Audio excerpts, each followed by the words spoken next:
Assalamualaikum warahmatullahi wabarakatuh. Waalaikumsalam.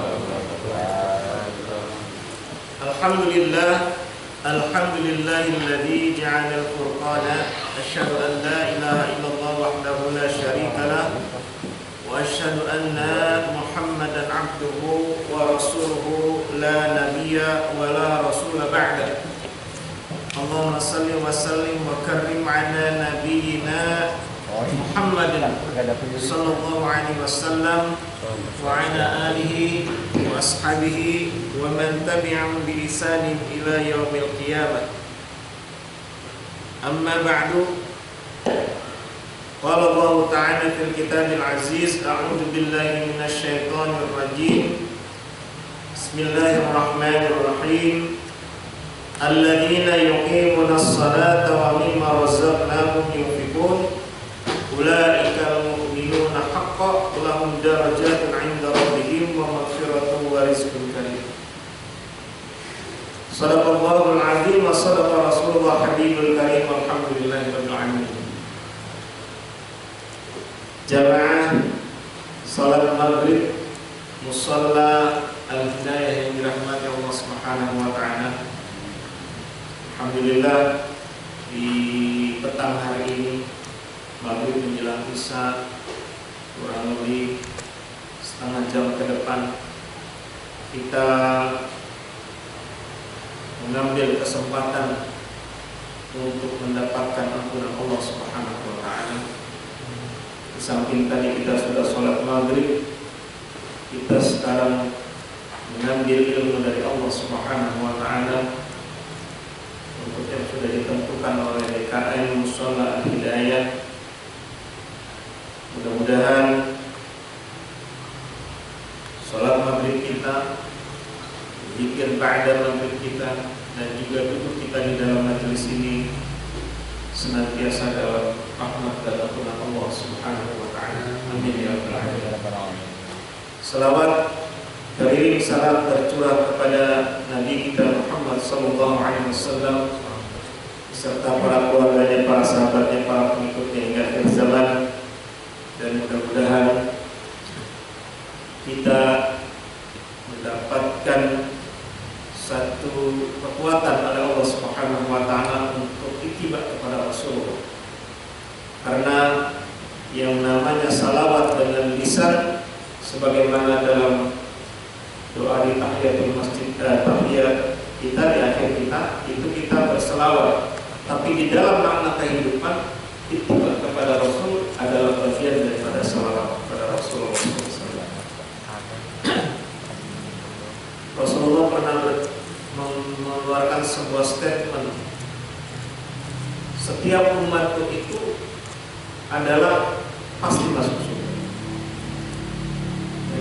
Kullu ummatin dakhala jannah, kata Rasulullah, illa man aba. Semua umatku, kata Rasulullah, itu setiap umatku itu pasti masuk surga, illa man aba, kecuali yang menolak.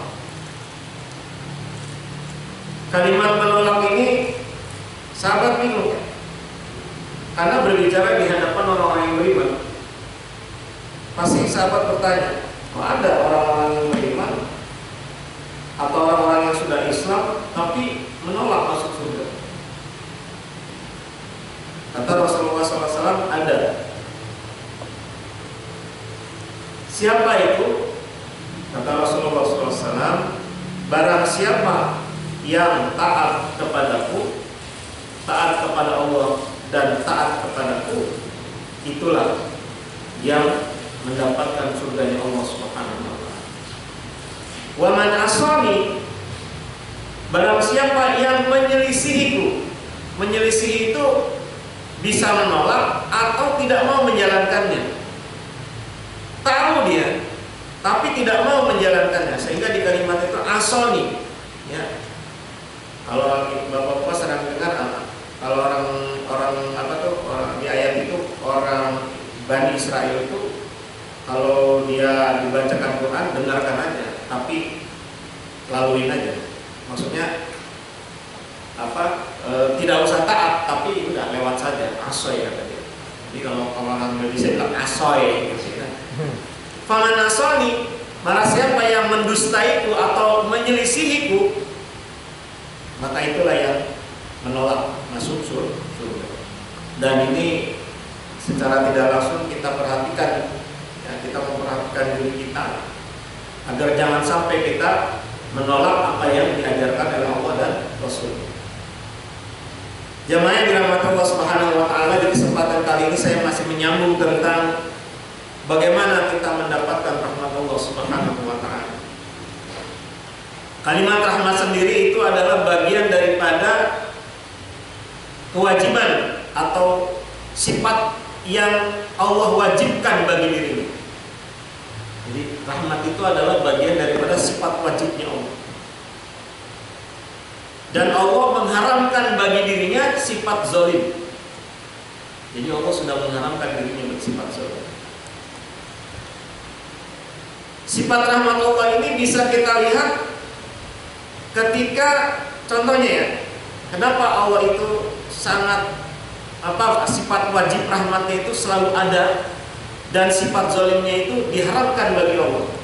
Terbukti kalau kita melihat flashback tentang latar belakang, salah satunya rahmat Allah Subhanahu wa taala adalah ketika mendatangkan Nabi Musa kepada Fir'aun. Kalau kita lihat, Fir'aun mah ini ya kurang ajar, kenapa mengaku sebagai Rob atau sebagai Tuhan? Itu kan sesuatu yang lebih gila dari iblis. Ya, iblis aja, ya, seiblis-iblisnya iblis nggak berani mengatakan saya lebih baik dari Allah atau saya adalah Allah, nggak berani. Itu seiblis-iblisnya iblis, aslinya iblis nggak pernah begitu dia mengatakan saya lebih baik dari Allah. Kalau iblis mengatakan saya lebih baik dari Adam, iya, karena iblis sudah merasa berbuat baik dengan senioritasnya. Penyakit iblis itu ada di senioritas, ada di ahli ibadah, bisa ahli ilmu, ada di orang yang merasa sudah berbuat, itu berat itu. Jadi itu kalau kita lihat kembali bahwa rahmat Allah itu ada, memang iya. Coba aja baca, ternyata Allah itu memang luar biasa, menginginkan setiap manusia itu untuk selalu berada di jalan Allah. Fir'aun itu sudah dikasih kekuasaan yang luas, sudah dikasih keturunan yang banyak, dan benar kata Allah bahwa dunia ini hanya permainan. Isinya kalau enggak harta, tahta, wanita, dan keturunan yang banyak. Coba apa yang dicari? Kan itu. Kalau tidak terbimbing oleh wahyu, ya sudah hidupnya seperti itu aja. Cari duit yang banyak, kumpulin yang banyak, kemudian nanti keluarganya sejahtera, anaknya sejahtera, dibikin dah semua perusahaan masing-masing, punya perusahaan A, perusahaan B, perusahaan C. Kalau nggak jadi jabatan A, jabatan B, jabatan C, kan begitu. Supaya apa? Ya supaya dia nanti nggak nyusahin gitu. Dan supaya apa yang sudah dimilikinya itu tidak hancur. Tapi tetap saja, kan kematian akan mendatanginya. Suka atau tidak suka, kematian pasti akan mendatangi. Kullu nafsin dha'iqatul maut. Nah, kalau kita lihat kembali sejarah tentang bagaimana Quran mengatakan tentang itu, dan itu diulang-ulang di Al-Quran. Diulang-ulang di Al-Quran. Supaya apa? Rahmat Allah itu luar biasa. Udah kekuasaannya bagus, kehidupannya juga luar biasa, teknologinya tinggi, ya. Teknologi tinggi Pak. Bapak bisa lihat aja sekarang. Piramid itu udah ribuan tahun masih begitu aja. Dan kalau secara teknologi, makanan yang dimasukkan ke dalam piramid itu nggak basi Pak, saking kedapnya. Tapi kalau ditarik keluar, dia akan basi. Makanya mumi kalau ditarik keluar hancur. Mumi yang bukan Firaun ya, kalau mumi Firaun dia akan diawetkan. Karena itu kata Allah Subhanahu wa taala. Jadi Allah memberikan Musa, coba kurang apa itu? Langsung diturunkan nabi. Bukan main-main, itu bukan kali-kali Allah menurunkan suatu kualitas agar orang itu kembali ke jalan Allah, dikasih namanya Musa. Berarti Allah sayang nggak? Sayang sebetulnya. Cuma karena dablek aja ini. Dan turun keputusan Allah bahwa ia akan mati di laut, tenggelam. Karena memang Firaun takut sama air. Tempatnya di situ juga. Ya. Sudah didatengin, kemudian sebelum datang Musa itu sudah dikasih juga yang namanya petaka. Waktu Musa masih pertama, kamu tuh begini, 9 mukjizat dikasih, coba supaya orang itu sadar, Pak. Makanya kalau kita nih, ya, kita ini lagi sehat ataupun sakit, itu sebetulnya sedang dalam rahmat Allah Subhanahu wa taala. Cuma kita kurang menyadari. Mungkin karena faktor-faktor ya tadi, setan akan membuat tipu daya supaya angan-angan kita itu atau pemikiran kita itu tentang dunia itu seolah-olah bukan Allah yang menyebabkan itu.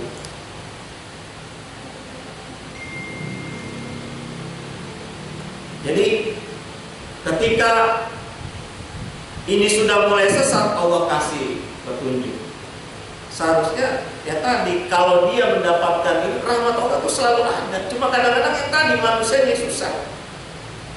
Akhirnya bahkan ketika kalau di dalam tafsir Ibnu Katsir yang terkait dengan surat Yunus surat 10 ayat 96 tentang tenggelamnya Firaun, itu malaikat Jibril itu mengawal. Jadi mengawal pasukan. Kenapa tidak bisa pasukan Firaun itu tidak bisa mengejar Bani Israel itu? Karena memang dikawal sama Firaun, sama malaikat Jibril dan Mikail, berdua itu dikawal dia supaya tidak bisa ngejar. Dan ketika sudah terombang lalu turun terombang-ambing di laut, itu Firaun udah mau bersandar. Udah mau bersandar.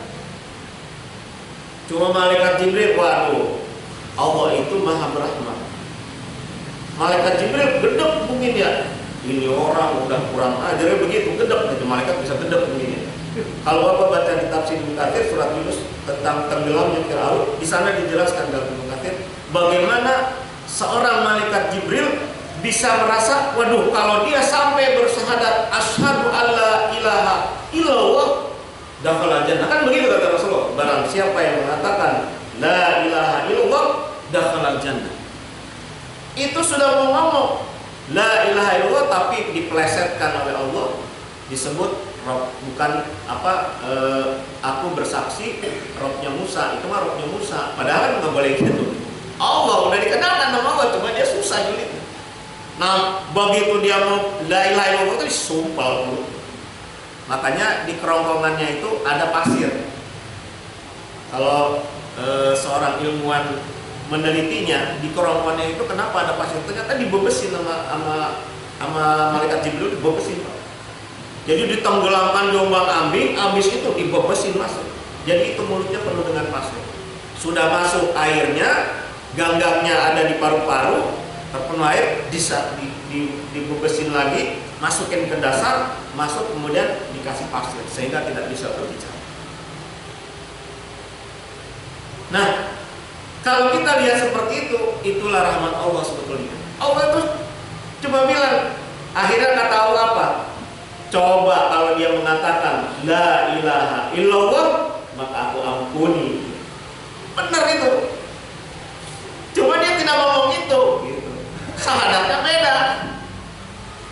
Makanya jangan kalau syahadat jangan beda-beda ya, Pak ya. Kalau syahadat beda, bahaya itu. Ya, karena syahadat itu penting. Itu Firaun mau bersyahadat, salah syahadatnya. Ya udah, coba kalau dia bilang ya Allah ampuni aku, Allah ampuni itu. Cuma nggak ngomong itu dia. Udah mau mati aja, baru ingat, waduh, gua ternyata ya Pak. Memang begitu Pak, kalau sakaratul maut itu diperlihatkan. Apa yang nanti menjadi bagian dari dirinya itu diperlihatkan. Dan sekarang kata Allah itu di dalam surat 41 ayat berapa itu? Bahwa Firaun itu sekarang lagi di dalam kubur, yang posisinya sekarang lagi jadi mumi itu Pak, ruhnya itu yang di alam barzakh itu dikasih mimpi 2 kali sehari, pagi dan petang, mimpi disiksa oleh Allah Subhanahu wa taala.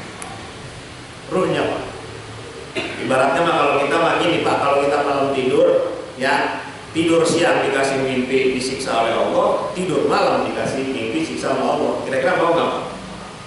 Mau nggak Pak? Dikejar anjing aja capek, mau mimpi disiksa. Tapi kalau Fir'aun sudah dikasih mimpinya, itu kata Allah sudah Allah jelaskan itu di dalam Al-Quran. Fir'aun itu 2 kali sehari, pagi dan petang, kami kasih mimpi dia tentang siksaan. Waduh, Pak, jangan Pak, ya, jangan kasih mimpi Pak, jangan mau. Ya berdoa, makanya kalau tidur jangan lupa ya berdoa kepada Allah Subhanahu Wa Taala. Nah, terkait dengan rahmat ini, Rasulullah pernah bersabda menceritakan diceritakan oleh Jibril alaihissalam, ya. Ketika itu pada suatu diskusi, wahai Muhammad, ada seorang hamba Allah. Jadi ini dia ceritakan, ada seorang hamba Allah yang beribadah selama 500 tahun. Jadi kalau orang dulu kan umurnya panjang-panjang ya Pak ya. Nabi Nuh aja 950 tahun ya. Pengikutnya hanya 40 ya. Tapi Nabi Muhammad usianya 63 tahun, pengikutnya hampir separuh bumi ya, alhamdulillah ya. Beribadah selama 500 tahun di atas sebuah bukit yang berada di tengah-tengah lautan. Mungkin pernah dengar kisah ini. Di situ Allah mengeluarkan sumber air tawar. Jadi di dalam pulau itu dikasih sumber air tawar yang sangat segar, tapi cuma sebesar, jadi cuma pokoknya ya buat dia minum aja ya. Dan juga Allah menumbuhkan pohon delima, di mana setiap malam delima itu berbuah 1 delima dan sekali makan kenyang. Setiap hari hamba Allah itu mandi dan berwudu, dan pada malam hari dia beribadah. Dan kalau dia lapar, dia akan memetik delima itu, lalu dimakannya. Kemudian dia akan mengerjakan sholat dan berkata, ya Allah. Dia kalau habis selesai sholat, dia selalu berdoa, ya Allah, matikanlah aku dalam keadaan bersujud, supaya badanku tidak tersentuh oleh bumi dan lainnya, sampai aku dibangkitkan pada hari kiamat dalam keadaan bersujud. Dia doanya gitu Pak.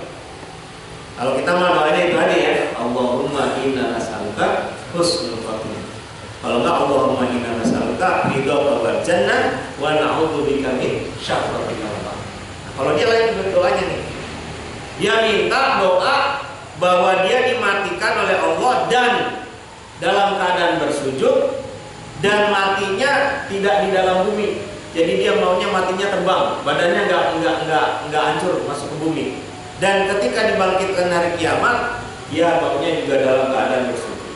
Nah, rupanya dimatikan oleh Allah Subhanahu Wa Taala. Kemudian hamba tersebut dimatikan dan mendapat petunjuk dari Allah Subhanahu Wa Taala, ia akan dibangkitkan pada hari kiamat dalam keadaan bersujud. Dia matinya kemudian dimakan oleh burung, jadi tidak dikubur. Jadi jadi bangkai kemudian masuk ke perut burung. Makanya dia tidak dikubur.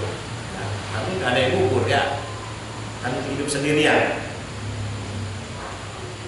Lalu pada hari kiamat, maka si hamba ini dibangkitkan oleh Allah dalam keadaan bersujud. Lalu berkata kepada Jibril, wahai Jibril, masukkanlah hambaku ini ke dalam surga karena rahmatku. Jadi Allah berfirman, ya, memerintahkan kepada malaikat Jibril untuk memasukkan hambanya ini ke dalam surga karena rahmat. Akan tetapi si hamba tersebut berkata, kan tadi ya, hamba tadi udah sholat, pokoknya sholat aja kerjanya, sholat zikir, nggak pernah maksiat. Ya gimana mau maksiat di mana, orang sendirian di gunung kan gitu ya, nggak ada wifi, nggak ada HP, nggak ada apa, pokoknya ya begitu aja dia. Kerjanya cuma itu aja, nggak pernah lihat wanita, nggak pernah. Kenapa orang dia sendirian?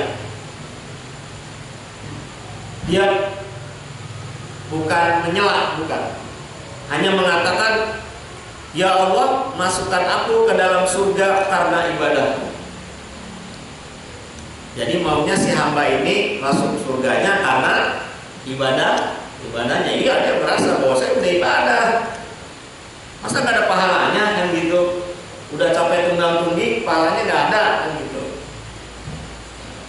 Maka Allah Subhanahu wa taala menyuruh lagi, masukkan hambaku ini ke dalam surga karena rahmatku. Sekali lagi si hamba ngomong, masukkan aku ke dalam surga karena ibadahku. Sampai 3 kali. Lalu Allah Subhanahu wa taala berkata, menyuruh malaikat agar menghitung. Nih, kenapa kamu bilang begitu? Karena ibadahku. Iya, saya sudah sholat, sudah ini semuanya tidak ada yang maksiat kepada ya Allah. Seharusnya aku masuk surga karena ibadahku. Lalu kata Allah, kalau gitu, mari kita hitung. Mana besar ibadahmu yang 500 tahun dengan rahmatku tentang nikmat yang kuberikan selama 500 tahun. Dihitung tuh, ya. Dengan nikmat Allah yang diberikan kepadanya, setelah dihitung itu ternyata kenikmatan Allah itu tidak sebanding dengan amal ibadah. Kan kalau amal ibadah apa ya? Satu kebaikan 10 kan gitu ya. Coba mata. Ya, dihitung pahala apa, dihitung tentang nikmat Allah. Waduh. Nggak matching sama sholat kita, ternyata baru sebelah mata, 2 mata. Lebih lagi ya, coba kita dalam keadaan mata sakit mata aja udah susah ya, apalagi diambil oleh Allah matanya, bisa ada buta. Tapi ada nikmat-nikmat yang lain dihitung, setelah dihitung ternyata nggak sebanding dengan ibadahnya. Maka kata Allah, wahai Jibril, masukkan hambaku ke neraka karena dia sudah tidak sebanding dengan apa? Dengan amal ibadah. Maka si hamba langsung menyesal. Ya Allah, masukkan aku ke dalam surgamu memang karena rahmat. Ini hadis dari Sulaim bin Haram, dari Muhammad bin Al-Makandari, dari Jabir radhiyallahu anhu. Kalau dilihat seperti ini, bahwa kita itu masuk surga karena rahmat Allah. Kalau sholat kita mah, coba dihitung seberapa khusyuk kita. Ya, seberapa khusyuk kita sholat kita di antara sholat kita. Mungkin baru takbir Allahu Akbar, tadi kunci motor gimana ya? Ada yang begitu. Bisa 100%? Nggak bisa. Mungkin juga, makanya kenapa di akhir-akhir itu kita disuruh, disitulah konsentrasi di akhir. Dan justru di akhir-akhir itu kadang-kadang setan itu membuat pikiran kita lupa. Ya, udah sujud terakhir, tadi ini udah rakaat berapa ya? Nah itu juga udah bikin kita, apa iya ibadah kita itu bagian daripada yang menyebabkan kita masuk surga? Itu baru sholat. Ya, baru sholat. Benarkah sholat kita itu bagian daripada yang menyebabkan kita masuk surga? Makanya kalau masuk surga itu pasti karena rahmat Allah. Semua karena rahmat Allah. Kasih sayang Allah kepada kita, karena Allah menghendaki kita itu masuk surga. Coba kalau Allah nggak punya rahmat, nggak dikasih sama kita Quran. Quran itu rahmat Allah. Karena kasih sayang Allah yang menyebabkan kita harus membaca. Ya, kalau infak harta kita, apakah karena hasil kita? Ya memang usaha kita, tapi rezeki mah udah Allah tanggung. Di dalam hadis diceritakan 500 tahun sebelum penciptaan kita sudah ditentukan kita rezeki kita. Oh, 500 tahun sebelum kita jadi apa ya? Jadi setitik darah itu yang disebut dengan apa? Di sini gitu ya, di rahim bunda kita itu 500 tahun sudah ditentukan tentang kehidupan dan kematian kita. Rezekinya Allah tetapkan. Dalam surat Al-An'am ayat 2 itu sudah dijelaskan. Sudah kami tetapkan sebelum penciptaannya. Makanya yang namanya rahmat Allah itu senantiasa menebar dalam kehidupan kita. Kita sakit itu karena rahmat Allah. Kenapa? Masih sayang Allah sama kita. Supaya apa? Supaya kembali. Tubu ilallahi taubatan nasuha. Supaya kita tuh taubat. Bukankah kalau kita sakit kita banyak mengingat Allah? Dan harus bersabar atau bersyukur. Di situ rahmat Allah itu luar biasa. Ya. Sehingga kalaulah kita sekarang ini mendapat iman dan Islam kita, itu karena rahmat Allah. Rahmat Allah. Maka dijaga rahmat Allah itu. Jangan sampai ia itu nggak disemai. Nah, ini salah satunya menyemai rahmat Allah adalah dengan kita taklimul Quran. Taklim, baca Quran. Sehingga dengan itu semua kita nanti mendapatkan rahmat Allah. Dan rahmat Allah terbesar yang paling besar adalah dimasukkannya kita ke dalam surga dan nanti bertemu dengan Allah. Dan kebahagiaan yang paling besar bagi seorang hamba Allah itu adalah bertemu dengan Rohnya. Ya, dalam hadis Rasulullah menjelaskan tentang nikmat saum. Yang pertama adalah berbuka, kemudian yang kedua nanti kata Allah, kata Rasulullah SAW, bertemunya seorang hamba dengan Rohnya. Itulah kebahagiaan yang paling tinggi dunia akhirat. Seorang hamba bertemu dengan Roh. Nah, kembali salah satu yang menyebabkan kita sudah menyebut ini ya. Kalau mari begini ya. Biasanya 1 jam 2 jam ya, ini cuma setengah jam. Enggak apa-apa ya. Sedikit tapi benar-benar bermanfaat. Jadi intinya bahwa kehidupan di dunia ini adalah senantiasa dalam rahmat Allah, dan Allah mengharamkan bagi dirinya tentang sifat-sifat zalim. Allah tidak pernah menzalimi. Maka di ayat itu pasti Allah tidak pernah menzalimi hamba. Sebejat apapun itu hamba, tidak pernah Allah menzalimi. Bahkan Allah tetap menyayanginya karena hidayah itu senantiasa Allah berikan. Cuma kadang-kadang hambanya ini kurang bersyukur kepada Allah Subhanahu wa Ta'ala. Maka syarat pertama mendapatkan rahmat Allah itu yaitu adalah dengan iman dan ketaatan. Kita buka di dalam surat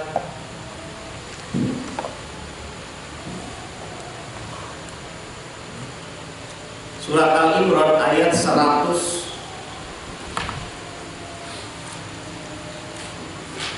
Al-Imran ayat 130. Bentar, 130.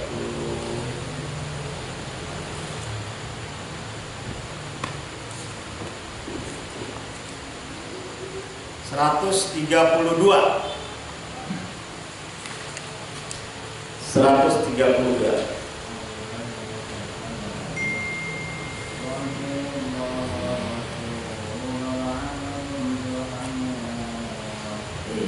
Dan kata kepada Allah dan Rasul agar kamu diberi rahmat. Jadi yang pertama adalah orang-orang yang imannya penuh dengan ketaatan kepada Allah Subhanahu wa Ta'ala. Ya. Wa ati'ullaha war rasula la'allakum turhamun. Setiap yang berhubungan dengan rahmat itu biasanya dibarengi dengan la'alla. Ya. La'alla, hampir sebagian besar daripada padanan kata rahmat itu dibarengi dengan la'alla, mudah-mudahan. Kalau bahasa orang Betawi mah kali aja gitu ya. Kalau orang Betawi kali aja gitu. Kalau dalam bahasa Indonesianya semoga aja atau mudah-mudahan. Kok bisa begitu ya? Karena yang namanya taat kepada Allah, turunnya rahmat itu bukan taat yang taat sambel, Pak. Hari ini taat, besok maksiat. Hari ini taat, besok maksiat. Lagi di masjid taat, luar masjid maksiat. Bukan yang begitu, makanya kalimatnya la'allakum turhamun. Mudah-mudahan kamu mendapat rahmat. Yang diturunkan rahmat bagi orang itu dengan taatnya adalah taat yang istiqomah. Yang taatnya itu naik terus. Ya, kalau malaikat taatnya dia stagnan, tapi kalau orang yang beriman taatnya naik dia. Hari ini dia bisa sholat zuhurnya sesuai waktu. Besok terus saja sesuai waktu. Kalaupun geser dikit nggak jauh-jauh. Karena biasanya dia kalau sholat, misalnya kalau zuhur 2:30. Iya. Di tempat saya ada yang begitu, Pak. Ada. Orangnya ahli zikir. Oh, kalau zikir lama banget. Tapi kalau sholat zuhur, saya lihatnya dia jam 2:30. Bercandanya gimana tuh? Kenapa ini sih kalau sholat 2:30 sih? Irit air. Irit air katanya. Sama apa? Biar 1 kali wudhu. Jadi dia kalau habis sholat, zikirnya lama. Nah, jadi daripada dia kalau habis zuhur kan, dia biasanya kerjanya nonstop gitu ya. Jadi dia kerja dulu. Nanti jam 2, jam 1 dia masuk, dia istirahat. Nah, jam 2 dia nunggu setengah jam. 2:30 baru sholat. Nah, kalau sekarang jam 14.42 udah sholat asar lah, cuma 12 menit habis sholat zuhur langsung sholat asar. Itu mah sama aja jamaah kosor cuma. Nah, saya tanya kenapa begitu? Akhirnya dia jadi pengen setelah zikir sholat zuhur dia pengen langsung sholat asar, habis itu dia langsung kerja lagi.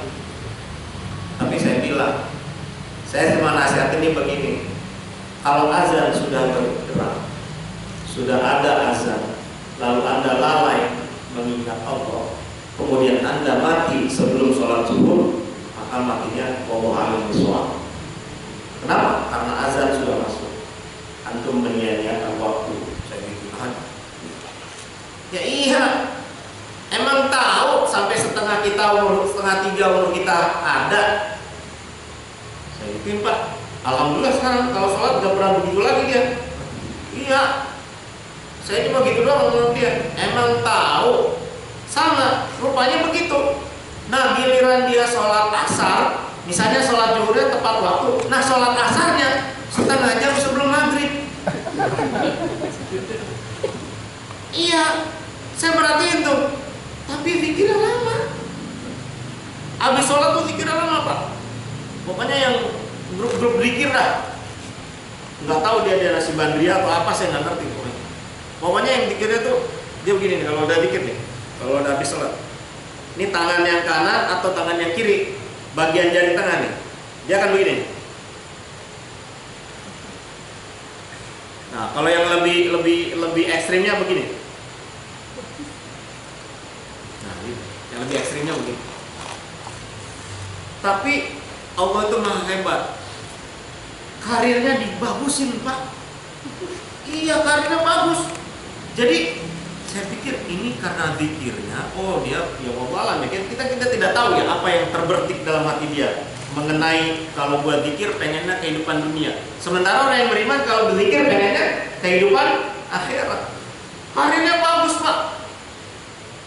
Bayangkan orang-orang masa muda segitu belum manajer, lagi udah manajer. Lah kita yang tumbang-tumbing sampai jedot itu juga susah nyari manajer, tapi cepet banget. Sebelum ente termasuk orang beruntung ya. Kenapa? Kemarin kecelakaan, habis itu dipisahin, lama-lama ente dapat ilmu ini, toto sekarang jadi manajer ya. Tahu ya? Udah perbaiki aja ibadahnya. Alhamdulillah sekarang nggak begitu, Pak. Jadi kalau dia sholat zuhur 2:30 menjelang asar, tapi kalau dia sholat zuhurnya jam 12, sholat asarnya menjelang maghrib. Sama alasannya, satu wudhu. Cara saya menasihatnya begitu. Dari waktu ke waktu sudah bisakah ente menjamin bahwa entar 2:30 atau entar 5:30 nyawa ente masih ada di badan. Sementara ada teman kita yang lagi asik duduk di kantor, lagi meeting, joprak, meninggal, jantungnya enggak, cuma gara-gara GERD doang. Langsung dia mikir, Iya ya. Alhamdulillah sekarang yang nggak tepat waktu sih, jam 1 sholatnya tetap selisih 1 jam gitu. Tapi nggak kayak biasanya setengah 3. Masya Allah, itu luar biasa. Jadi menjamin orang untuk taat kepada Allah yang makanya kalimatnya menggunakan la'allakum turhamun. Mudah-mudahan kamu mendapat, karena rahmat itu sudah diberikan, tapi kitanya yang nggak istiqomah. Surga itu kan bagaimana endingnya kita, bagaimana kita ditempatkan nanti ending waktu kita terakhir, rahmat Allah turun tuh saat kita sakaratul maut. Itu kalau rahmat Allah turun dalam sakaratul maut, kita akan dibimbing oleh Allah, la ilaha illallah Muhammadur Rasulullah. Maka kalimat wa ati'ullah wa rasulah la'allakum turhamun ini ringan dibacanya, dalam Al-Quran ringan dibacanya, tapi istiqomah dalam kehidupan berat, Pak. Berat. Iya, istiqomah nih kita jam 12 teh atau pas sebelum azan kita bisa hadir. Berat, Pak. Berat, apalagi kita yang bekerja. Ya.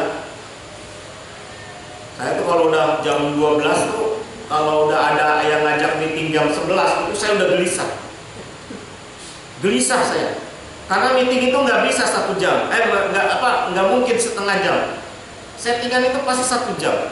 Saya tuh udah gelisah tuh. Nah, alhamdulillah sekarang kalau online, kan online tuh. Nah, saya kan pakai Teams, udah. Ininya saya on itu jam 12 kurang seperempat saya udah kabur. Udah loh, meeting udah saya tinggal. Iya. Karena saya menyaksikan ada orang yang lagi meeting, depan saya. Kenapa dia itu? Serangan jantung. Nah, saya mikir, saya udah ringnya 2. Wah sama ini mas saya ini. Astagfirullah. Jadi saya kalau udah jam, lihat jam, dikit-dikit lihat jam, aduh jam segini meeting online lagi nih. Ah, udah biarin dah. Headset saya taruh, tetap ya tinggal udah. Biarin dah. Jalan aja tuh meeting. Iya kan lagi misalnya dengar pendapat saya gak usah dapat meeting, udah biarin saya udah tinggal. Yang penting saya udah memenuhi panggilan itu ya, walaupun kan nanti saya ada ngambil 15 menit nih, berarti kan saya ngambil 15 menit nih. Sekarang kan aja jam 11.42 atau 42 apa 42. Udah segitu, nanti kalau saya pulang saya lebihin. Jadi kalau saya pulang saya lebihin waktunya. Saya misalnya pulang jam 16.45, saya paling setengah 6 baru pulang, kembali menyelesaikan pekerjaan. Walaupun pekerjaan saya sudah jauh lebih ringan gitu ya, tapi saya tambahin supaya saya bahwa saya juga meninggalkan itu yang memang karena keperluan, dan saya ganti dengan jam pekerjaan. Itu kedisiplinan aja Pak, untuk mengganti supaya saya tidak berbuat zalim kepada perusahaan, karena saya bekerja digaji juga kan gitu ya, dan waktu itu penting juga buat perusahaan untuk menggaji saya. Nah, wa ati'ullah wa rasulah la'allakum turhamun ini, ingat Pak tadi kalimatnya la'alla. Kenapa la'alla? Karena dia berpotensi kita itu kadang-kadang suka lupa. Makanya kalau udah dalam keadaan yang lagi taat, udah Pak, istiqomah aja udah. Kalau bisa ya, kalaupun misalnya nggak bisa, udah minta maaf kepada Allah. Karena apa? Karena kelalaian kita. Karena kelalaian kita. Dan mudah-mudahan Allah mengampuni kita dan tetap menurunkan rahmatnya, karena memang pasti rahmat Allah, dan di situ kita akan merasa bahwa ternyata rahmat Allah luar biasa. Sudah bisa. Satu lagi, yang kedua adalah berbuat ihsan. Jadi yang pertama taat kepada Allah dan taat kepada Rasul. Yang kedua adalah beramalnya amal ihsan. Surat Al-A'raf ayat 56. Ya. Coba dibacakan, artinya aja nggak apa-apa. Surat 7 ayat 56.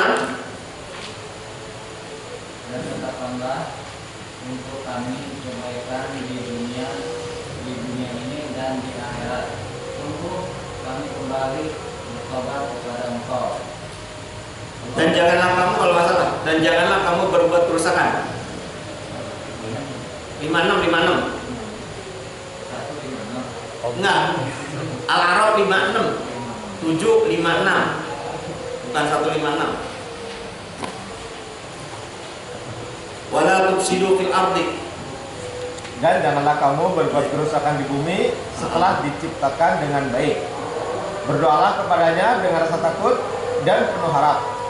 Sesungguhnya rahmat Allah sangat dekat kepada orang-orang yang berbuat kebaikan. Sesungguhnya inna rahmatallahi qaribun minal muhsinin. Jadi rahmat Allah itu sangat dekat dengan orang yang berbuat muhsin. Apa itu muhsin? Anta'budallaha ka'annaka tarahu fa innahu yaraka. Anta'budallaha ka'annaka fa innahu yaraka. Kamu beribadah kepada Allah itu seolah-olah melihat Allah. Walaupun kamu tidak melihat Allah, tapi Allah Maha melihat apa yang kamu lakukan. Nah, mungkin ini nanti penjelasannya di pekan depan. Ada kalau udah jadi lagi. Masih pahit itu mah. Saya kan subtitle lah ya. Insya Allah di kesempatan yang akan datang ya. Mudah-mudahan Pak Ibnu nanti sudah sehat Pak ya. Nanti biar bisa kembali kepada kita. Beliau nanti mengisi lebih lanjut. Saya mengisi kekosongan ya. Mudah-mudahan juga pada kesempatan yang akan datang Allah bisa melapangkan urusan saya juga dan waktu saya untuk bisa mengisi di majelis ini. Itu saja yang bisa saya lakukan. Kita akhiri saja dengan doa kafaratul majelis dan hamdalah. Subhanallah wa bihamdika asyhadu an la ilaha illa anta astaghfiruka wa atubu ilaik. Alhamdulillahirabbil alamin. Assalamualaikum warahmatullahi wabarakatuh. Waalaikumsalam.